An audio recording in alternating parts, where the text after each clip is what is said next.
अमरावती विधान परिषद निवडणुकीसाठी जर आपण पाहिलं तर एकूण 5 नामांकन अर्ज दाखल झालेले होते। त्यापैकी जर आपण पाहिलं तर शिवसेनेचे बंडखोर उमेदवार विप्लव बाजोरिया यांचा अर्ज जो आहे तो नामांकन अर्ज जो आहे तो बाद करण्यात आलेला आहे। त्यानंतर 4 उमेदवार जे आहेत ते निवडणुकीच्या रिंगणात होते। त्यापैकी काँग्रेसचे बंडखोर प्रशांत महले यांनी जर आपण पाहिलं तर काल माघार या निवडणुकीमधनं घेतलेले आणि आता 3 उमेदवार जे आहेत ते या निवडणुकीच्या रिंगणात असणार आहेत। भाजपकडनं प्रवीण पोटे आहेत, दुसरीकडे काँग्रेसकडनं जर आपण पाहिलं तर हर्षित देशमुख आणि वंचित बहुजन आघाडीचे निलेश विश्वकर्मा या सध्या निवडणुकीच्या रिंगणामध्ये आहेत। 3 उमेदवार जर आपण पाहिलं तर निवडणुकीच्या रिंगणामध्ये आहेत। एकंदरीत जर आपण पाहिलं तर जवळपास 453 उमेदवार जे आहेत ते या निवडणुकीसाठी आपला मतदानाचा हक्क बजावणार आहेत।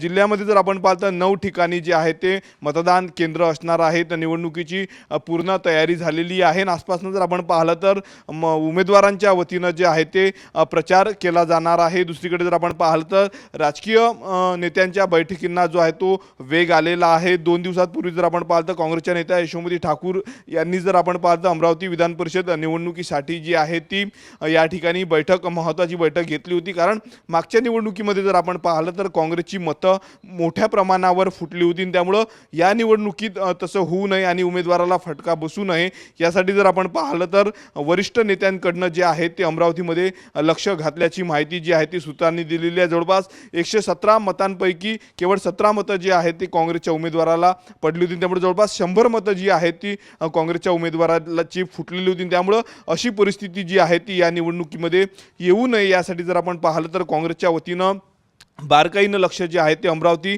विधान परिषद निवडणुकीवर ठेवलं जात आहे। दुसरीकडे भाजपनं जे आहे ते प्रवीण पोटे यांना तिसऱ्यांदा या निवडणुकीमध्ये संधी दिलेली आहे। दुसरीकडे जर आपण पाहिलं तर वंचित बहुजन युवा आघाडीचे प्रदेशाध्यक्ष निलेश विश्वकर्मा हे देखील या निवडणुकीच्या रिंगणात आहेत। त्यामुळे तिहेरी लढत होणार का याकडे देखील लक्ष लागलेलं आहे।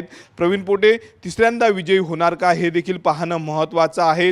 ऐन वेळेवर जर आपण पाहिलं तर विप्लव बाजोरिया यांनी जे आहे ते या निवडणुकीसाठी नामांकन अर्ज दाखल केला होता। त्यामुळे ट्विस्ट जो आहे तो या निवडणुकीमध्ये आलेला होता। परंतु हर्षलजीत देशमुख जे काँग्रेसचे उमेदवार आहेत त्यांच्या प्रतिनिधीने जो आहे तो आक्षेप संपूर्ण या प्रकरणावर घेतलेला होता, नामांकन अर्जावर घेतला होता। त्यामुळे नामांकन अर्ज जो आहे तो निवडणूक विभागाने बाद केला होता। त्यानंतर नागपूर न्यायालयात जी आहे ती धाव बाजोरिया यांनी घेतली होती, परंतु तेथे देखील त्यांना दिलासा मिळाला नाही। त्यामुळे आता 3च उमेदवार जे आहेत ते या निवडणुकीच्या रिंगणात आहेत। त्यामुळे या निवडणुकीमध्ये कोणाचं पारडं जड असणार आहे हे त्या 22 तारखेला समजणार आहे। कॅमेरामन निकित दहातोंडेसह मी स्वप्नील उमप, TV9 मराठी, अमरावती।